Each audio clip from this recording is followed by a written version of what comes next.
madaxweynaha dalka Mareykanka Donald Trump oo jaraa'id ku qabanaya aqalka cad ee dalka Mareykanka ayaa waxaa nin hubeysan oo weerar ku soo qaaday goobtii uu ku sugnaa madaxweynaha dalka Mareykanka Donald Trump waxaana aqalka cad ee Mareykanka ilaaladiisa markiiba madaxweynaha Trump ay si halhaleela uga saareen goobta iyagoo geeyay goob ammaan ah oo uu ku badbaadi karo wasi ay sheegeen aqalka cad ee dalka Mareykanka. madaxweynaha Mareykanka Donald Trump ayaa waxaa isaga oo jaraa'id ku qabanaya dalka Mareykanka mid kamid ah ilaaladiisa khaaska ee dhar cad loo yaqaano waxa uu dhagta u sheegay in qof hubeysan lagu toogtay banaanka oo doonaya weerar inuu ku qaado madaxweynaha waxaana madaxweynuhu markiiba uu si halhaleela uga baxay goobta iyaga oo wariyaashuna daaqadaha ka duubanayay isagoo sii baxaya madaxweynaha dalka Mareykanka Donald Trump markii uu madaxweynuhu banaanka u baxay ayuu soo laabtay isaga oo markiiba sheegay in uu warbaahinta la wadaagay waxaanu ekahay qof naxsan ama laga nixiyay iyagoo warbaahinta uu madaxweynaha dalka Mareykanka uu su'aashaasi weydiiyay waxa wax walba markii dambe ay isbedeleen kadib markii security-ga madaxweynaha dalka Mareykanka ama u qaabilsan ammaanka ay madaxweynaha Mareykanka Donald Trump ay ku amreen inuu goobta ka baxo una joojiyo shirka jaraa'id uu goobta ku qabanayo. Trump ayaa waxa uu goobta marka uu jaraa'id qabanayo waxa uu ka hadlayay cudurka COVID-19 isagoo oo sheegay sida uu Mareykanka u saameeyay iyo waliba halka ay marayaan oo uu ka warbixiyay madaxweynaha Mareykanka Donald Trump. Trump ayaa waxaa ammaankiisa loola cararay goob ammaan ah oo security-giisa ama dhinaca u qaabilsan ammaanka ay sheegeen in madaxweynaha uu u baahan yahay in goob ammaan la geeyo iyagoo markiiba security-ga madaxweynaha dalka Mareykanka ay ku amreen inuu goobta iskaga baxo shirka jaraa'idna uu joojiyo.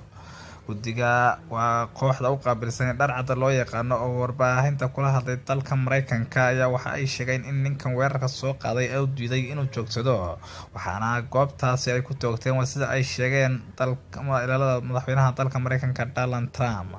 madaxweynaha Donald Trump ayaa waxa uu indhaweydba waday olole uu sheegayo in uu dib ugu soo laabto iyada bisha November ee sanadkan aynu ku guda jirno doorashada madaxtinimada dalka Mareykanka ay dhacayso iyadoo xisbiga dimuqraadiga ee tartanka weyn kula jira madaxweynaha dalka Mareykanka Donald Trump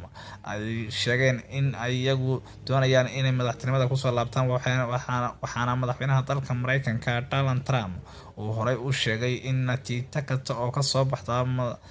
dalka Mareykanka hadii laga guuleysto uusan yeeli doonin waxa uuna dalashay uu ku eedeeyay inay faragelin ku hayaan doorashada soo socota ee dalka Mareykanka.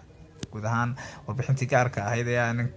kaga hadlanay madaxweynaha dalka Mareykanka Donald Trump oo weerar lagu soo qaaday inta ayaan ku soo gabagabeynaa nabadgelyo.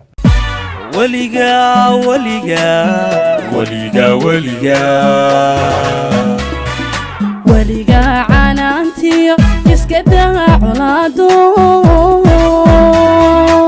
uyuub waxaad u aragtanaa adigoo ka caban kara haka dhigin cirsoo dumay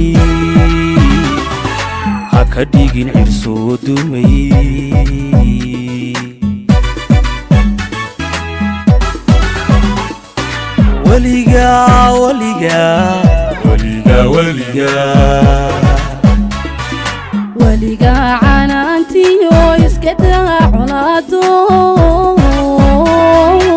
uyuub waxaad u aragtanaa adigoo ka caban kara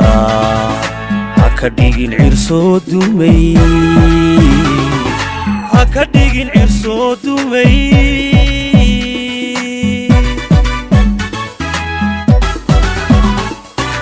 isku soo celceliyo